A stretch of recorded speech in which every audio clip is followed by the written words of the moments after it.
Hello friends, in this chapter we will study about sampling method. Before we go further, it is important to know why sampling is done, where it is used. Actually, sampling is a tool used in business and finance. It is an appreciated as well as maligned tool depending upon how it is used. It is basically used to improve our decision making skills. It is used to reduce risk and uncertainty. And here few terms are being described for your better understanding.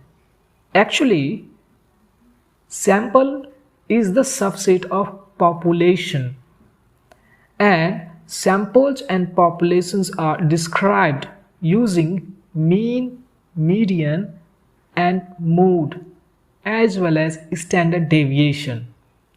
When we describe sample and population using mean, median, and mode, when these terms are used to describe sample, we call it statistic. And when these terms are used to describe population, is called parameter. Here, look, for population, size is capital N and its mean is mu and standard deviation is sigma. You call it delta or sigma. I will call it sigma. For sample, size is small n, mean is x bar, and standard deviation is small s. These parameters and statistics are very important for numerical purpose. So you are requested to see it again. For population, size is capital N, mean is mu, standard deviation is sigma, and for sample, size is small n, mean is x bar, and standard deviation is small s. Once again, I am repeating, sample is the subset of population. Population is actually a set and sample is the subset of population. Okay. See, mean is average mathematically and it is very simple, you know it. Median is the middle value of distribution. To understand it better, we take two examples. Suppose we are taking a set of 1, 2, 5, 7, 8, 4, 6. Now, after arranging in increasing order, we get 1, 2, 4, 5, 6, 7, 8. 1, 2, 4 and 6, 7, 8.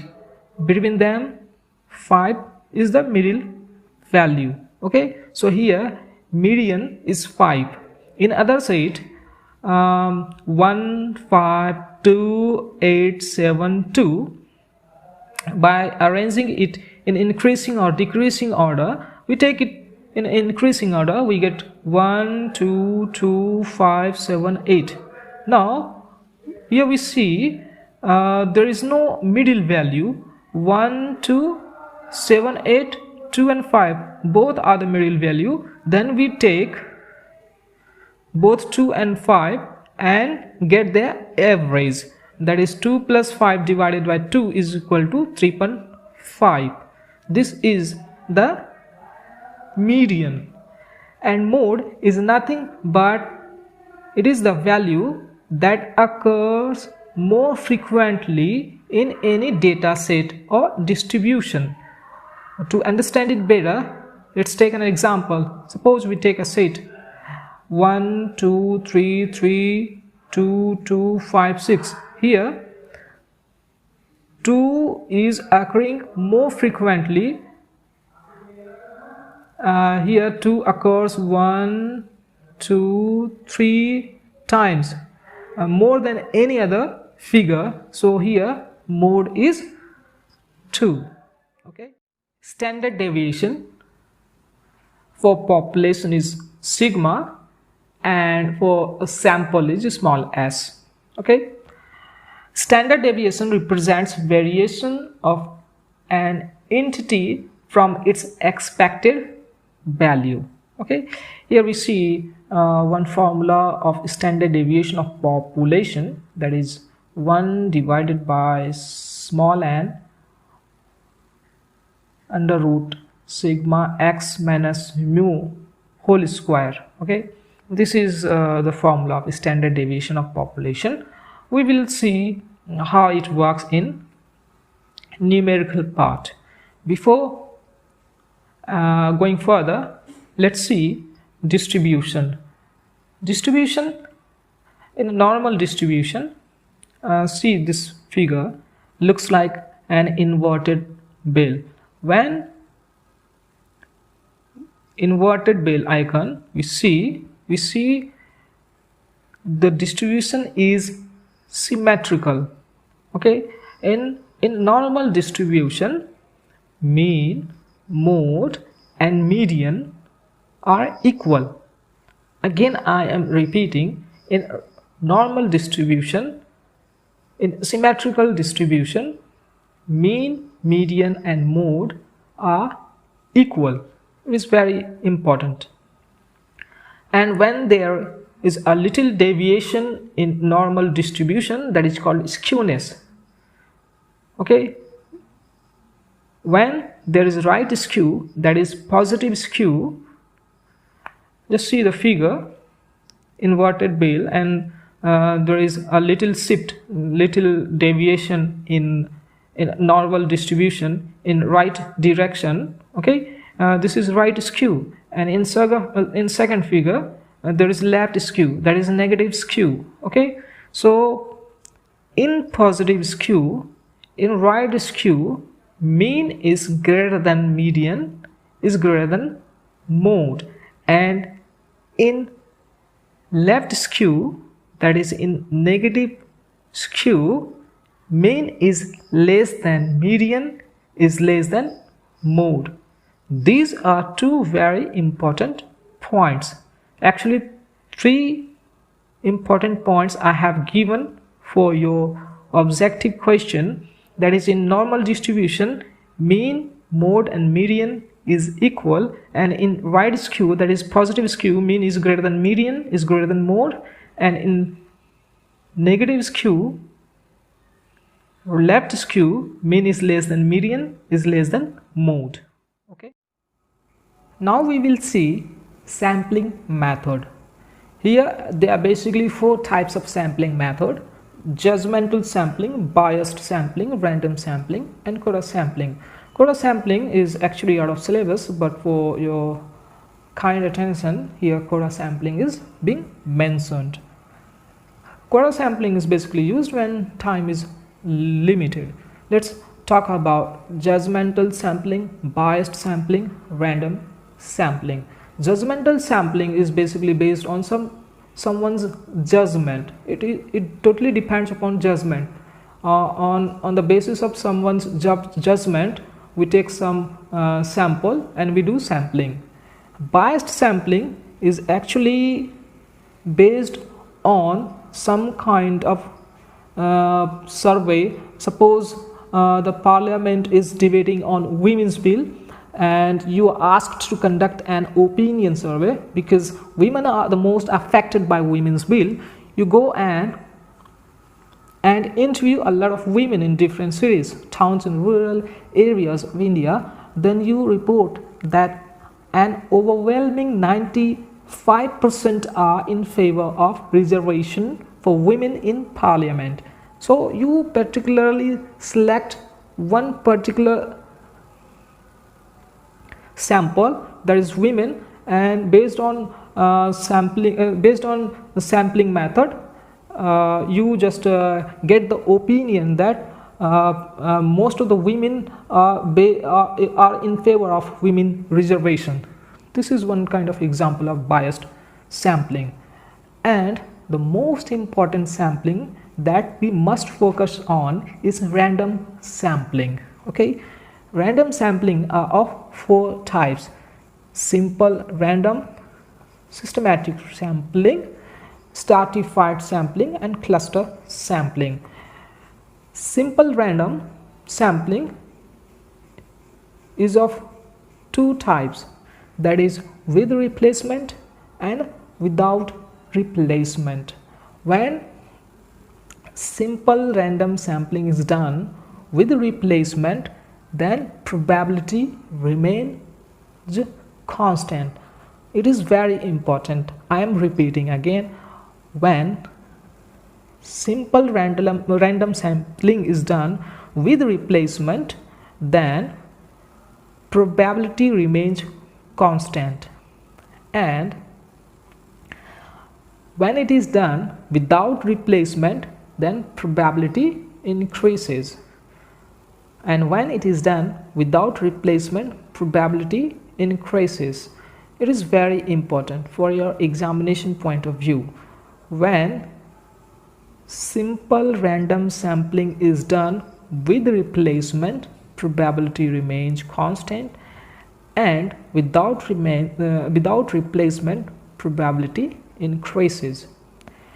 In stratified sampling, when we see the word stratified, strata, okay, that means we divide population into strata. Let's see a figure like we divide population into male and female.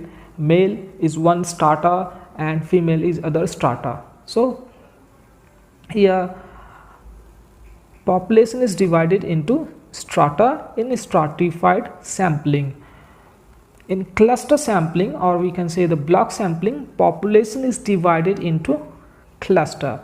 The basic difference between stratified sampling and cluster sampling is, in stratified sampling members are homogeneous, and in cluster or block sampling members are heterogeneous. Members are of heterogeneous nature. So this is very important. In stratified sampling members are homogeneous, and in cluster or block sampling members are heterogeneous. Now we will see central limit theorem. According to central limit theorem, distribution will be normal if sample size is large. Distribution will be normal if sample size is large. Obviously, when the sample size is large, distribution will be normal. There will be less error, there will be less deviation. So according to central limit theorem, distribution will be normal, sample size is large. Before we look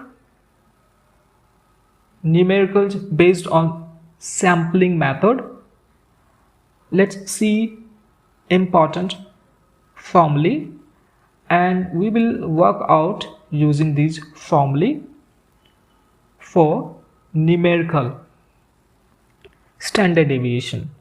Sigma x bar is equal to sigma divided by under root small n. For finite population, this is the formula for sampling fraction: small n divided by capital N. Small n, as you remember, is the sample size, and capital N is population size. And one important formula for your objective purpose: Karl Pearson suggested relationship between mean, median and mode. That is, mean minus mode is equal to mean minus median subtraction 3 times of mean minus median subtraction, or you can say it 2 mean is equal to 3 median minus mode, or 2 mode is equal to 3 median minus mean. You can remember any one of them. That is, Karl Pearson suggested relationship between mean, median and mode. This is all for your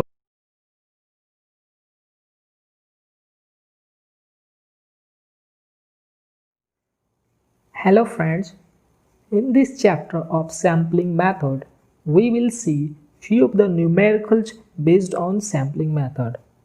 Let's see one example. In a sample of 16 observation from a normal distribution with a mean of 150 and a variance of 256, what is the probability that the sample mean is less than 160, and what is the probability that the sample mean is greater than 142? See, before solving this problem, we will have to first understand what is given here. To understand it better, pay attention on the word normal distribution. When normal distribution is given, then we will understand that this is being talked about population.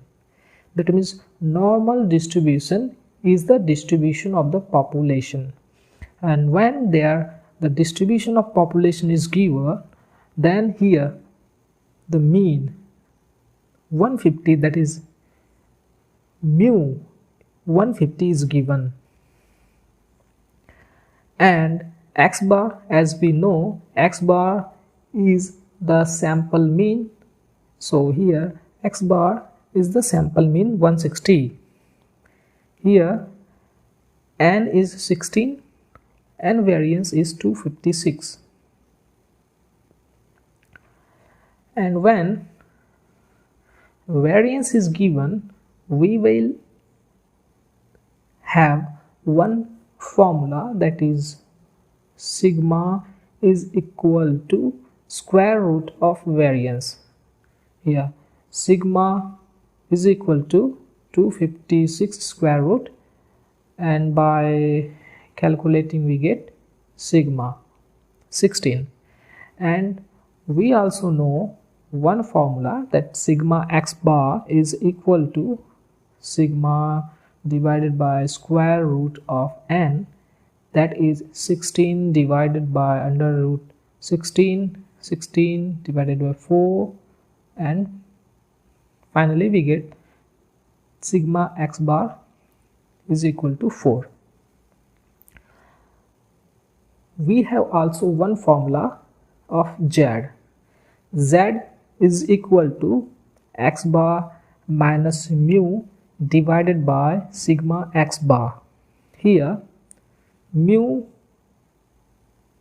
is 150 and sigma bar is 160, and sigma x bar is equal to 4. I am repeating again. Here x bar is 160, mu is 150, and sigma x bar is equal to 4.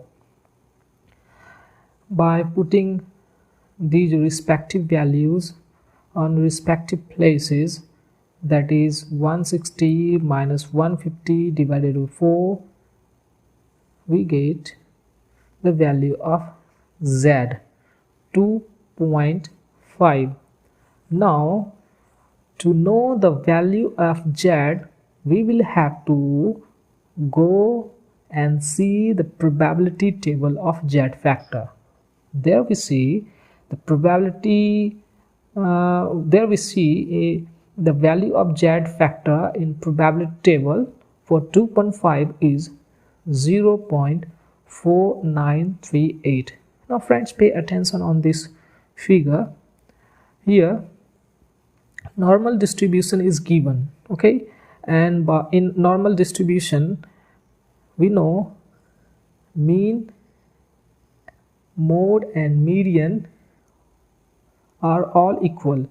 So we see here in normal distribution, if we divide it in equal pattern, 0.5 and 0.5 will be the value, but here a little deviation is here, and that little deviation that we find from the probability table of Z, 2.5, that is 0.4938. so here the one portion is not 0.5, that portion is actually 0.4938. so to know the probability, we will add 0.5 and 0.4938, we get 0.9938, that is 99.38, that is 99.38% probability is the correct answer.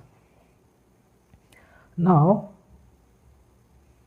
for other sum, what is the probability that the sample mean is greater than 142? Here sample mean 142 is given, n is 16 given, variance is same as 256, and mu is 150. Okay, and we know when variance is given, then we have one formula, that is sigma is equal to square root of variance, that is 256 square root, we get 16.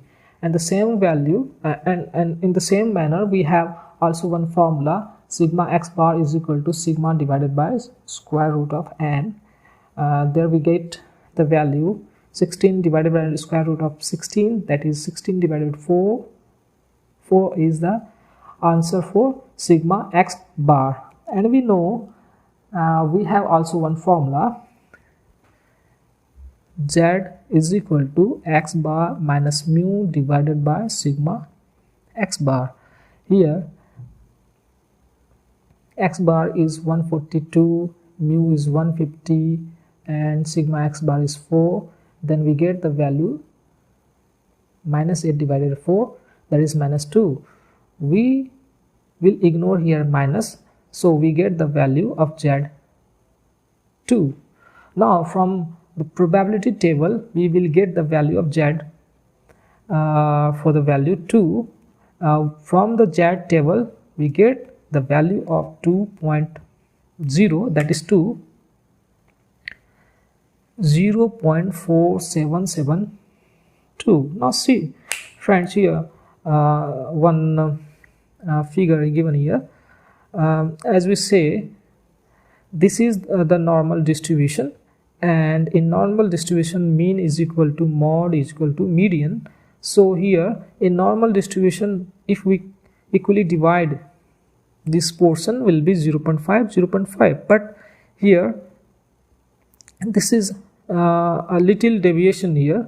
Actually there is a little deviation here, 0.4772 is actually the real value of this region.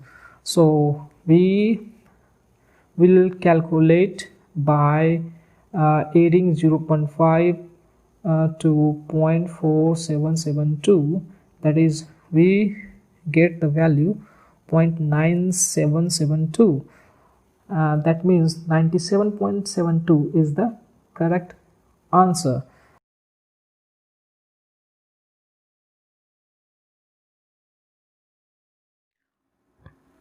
Now the second problem. In normal distribution with a mean 56 and standard deviation 21, how large sample size must be taken so that there will be at least 90% chances that its mean is greater than 52?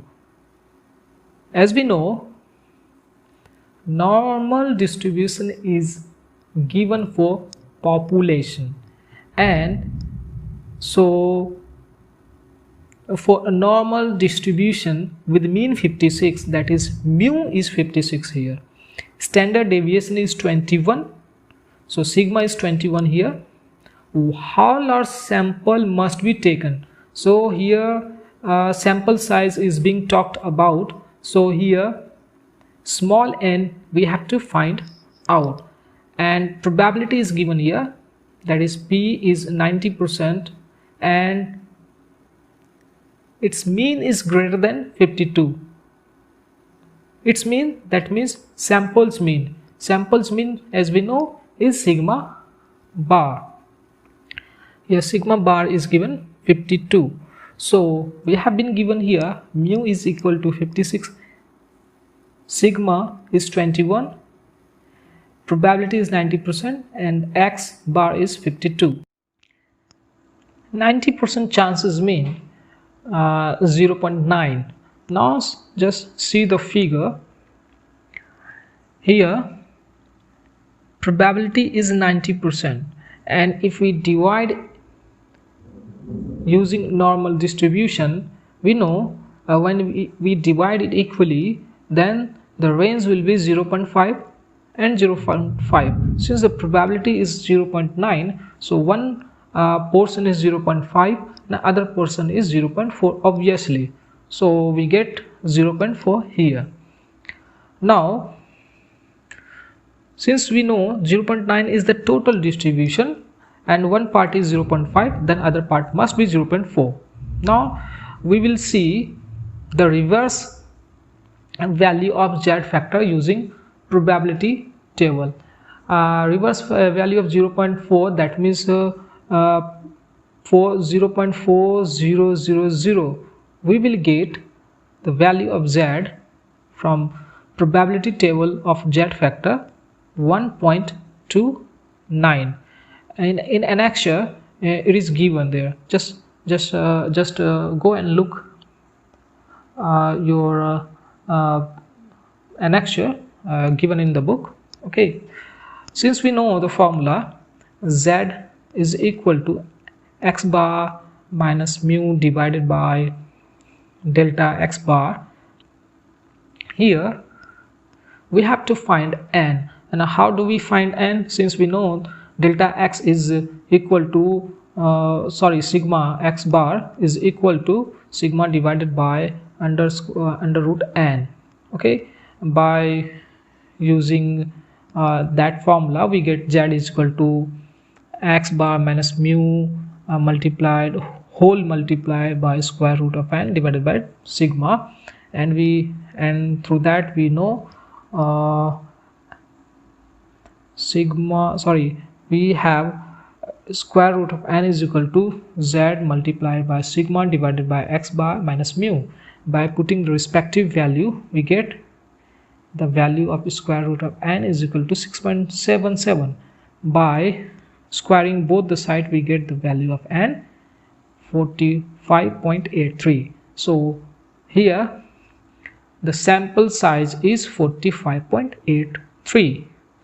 Just go through this problem with your cool mind and pay attention on the question given, what is given there, and you have formula in your hand. Actually I should say you have formula in your hand, and by calculating, putting respective values on respective fields, you will get the value of n. In the next chapter we will also see few of the numericals based on sampling method.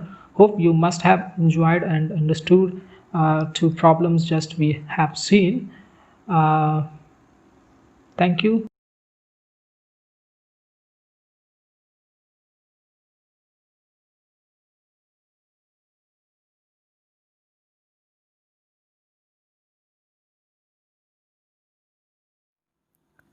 Hello friends, how are you doing? I hope you must be doing well. In previous two chapters we have studied about sampling, and we have seen few of the numericals based on sampling. In this chapter we will also see two numericals based on sampling. So let's see. Here we have one question here. And a sample of 19 observation from a normal distribution with mean 18 and standard deviation 4.8. Here we have two problems, A and B. So let's see what is given here. In a sample of 19 observation, that means the sample size is 19. In normal distribution with mean 18, we have already studied about if normal distribution is given, then definitely it is being talked about population. So here the mean is given for normal distribution. So here mean is for population. So here mu is 18 here and standard deviation is 4.8. So here we have been given n is equal to 19, mu is equal to 18 and sigma, that is standard error, is 4.8. So here just pay attention on question number A, that x bar is 16 and 20. That means mean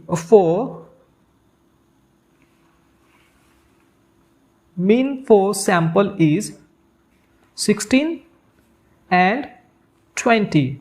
So here we have to calculate based on x bar 16 and x bar 20. We will solve it one after other. So we know we have one formula, sigma x bar is equal to sigma divided by square root of n. Here sigma is given 4.8 and square root of n, that is square root of 19. By calculating we get sigma x bar is equal to 1.101. For x bar 16, that means for mean for sample 16 we will get the z factor, the value of z, and we know the value of z can be calculated using this formula, z is equal to x bar minus mu divided by sigma x bar. Here x bar is 16, mu is 18 and sigma x bar is 1.101. 16 minus 18, that is minus 2. We will ignore the negative value, we will take just the 2. So 2 divided by 1.101, we will get 1.816, and for calculation purpose we take it as 1.82. Now we will see what is the value of z for 1.8, and for that we have to see the probability table that is given in annexure.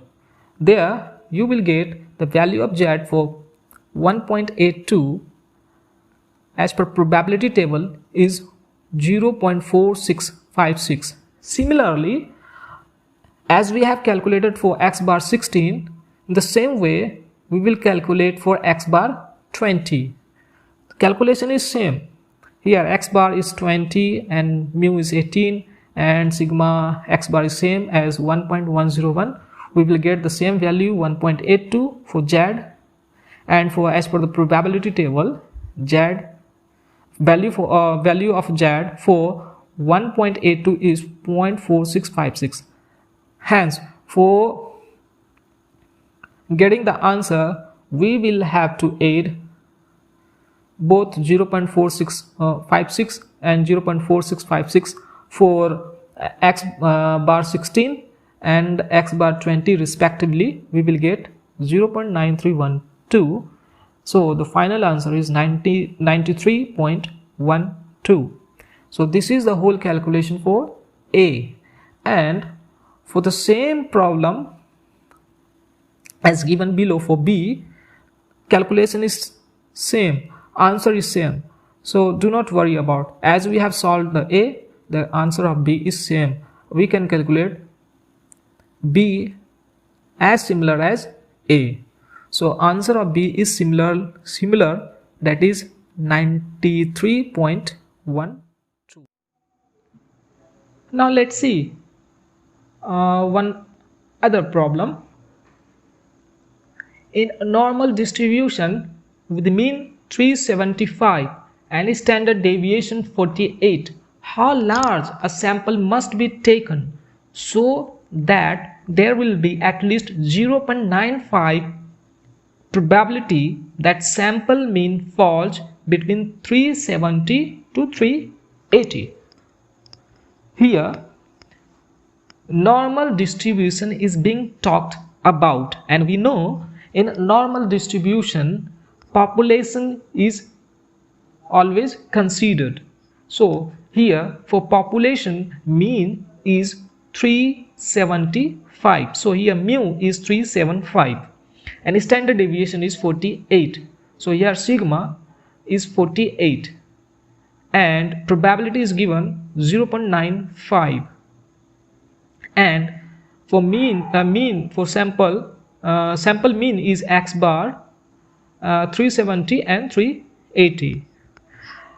Just pay attention on the problem again. In normal distribution with mean 375 and standard deviation 48, how large a sample must be taken? So here we have to find out the size of sample, that is small n. So here we have been given mu is equal to 375, sigma is 48, probability is 0.95 and sigma x bar is 370 and 380, and we have to find out n. Just pay attention on the figure, that is inverted bill. See, the mean is given 375. The mean of 370 and 385 obviously is 375. So this is symmetrical distribution, and in symmetrical distribution each part is divided equally. So the probability must be equal for both sides. So for probability 0.95, we divide it by 2, we get 0.475, and we have to go and see in probability table what is the value of Z for 0.475. we have to see it in reverse way to get it in better condition, to get the better answer. So we have to see the reverse value of 0.475 for Z. We will get the value 1.976. So the reverse value of Z for 4.475 is 0.196. So here we have Z is equal to 1.976. Mu is 375, and we all know that the value the formula of Z is x bar minus mu divided by sigma x bar, and sigma bar x bar can be written as sigma x bar divided by square root of n. And by juggling these all figures in respective fields, we will get the value of square root of n is equal to 18.18. So squaring both sides, we will get the value 353.81, that is 353.81. so probability is here so the sample size must be taken greater than 355 to have the probability of 0.95. Just see this problem minutely, and this is very easy to solve. Just you have to pay attention, and if you have any confusion, just see it again. Okay, in next video we will be studying about other chapter. For right now, thank you, and this is all about sampling. If you are new to this video, you must go and watch previous 2 videos uploaded out here.